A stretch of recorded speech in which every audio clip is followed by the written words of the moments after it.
வணக்கம். Welcome to வேல ஸ்ட்ராங்க. குருவை பற்றி பார்க்கலாங்க. குரு அப்படின்னாலே காலபுருஷ ராசியின் தத்துவப்படி 9ஆம் வீடான பாகிஸ்தானமான தனுசுவிற்கும் 12ஆம் வீடான விரயஸ்தானமான மோட்ச வீடான மீன ராசிக்கும் அதிபதி தான் குரு பகவான்.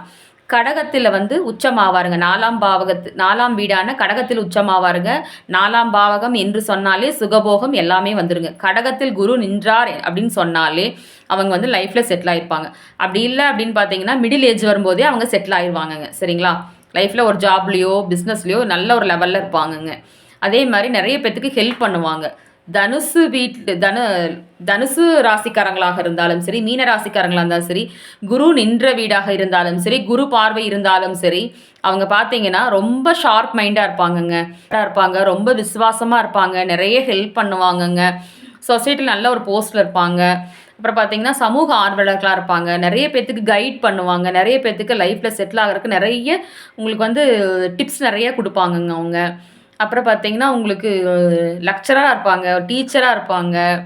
சரிங்களா? ஆனால் எல்லா விஷயத்துலையுமே எல்லா நிறைய நாலேஜஸ் வளர்த்துருப்பாங்க அவங்கங்க. அவங்களுக்கு தெரியாத விஷயங்களே இருக்காது. சரிங்களா? நிறைய பக்கம் நிறைய நாலேஜஸ் நிறைய வச்சுருப்பாங்க மைண்டில். சரிங்களா? நிறைய பேர்த்துக்கு நிறைய விஷயங்கள் சொல்லுவாங்க. அதே மாதிரி அவங்ககிட்ட டாலரேட் பண்ண முடியாத ஒரு விஷயம் எப்படி என்னென்னா, அடுத்து அவங்க தப்பு பண்ணிட்டேன்னு சொல்லிட்டு அவங்களால டாலரேட் பண்ண முடியாதுங்க. அது மட்டும் அவங்க அட்ஜஸ்ட்மெண்ட் பண்ணி போக மாட்டாங்க. ஒரு விஷயத்தை தப்புன்னு சொல்லிட்டாங்கன்னா அதை டாலரேட் பண்ண முடியாது அவங்களால.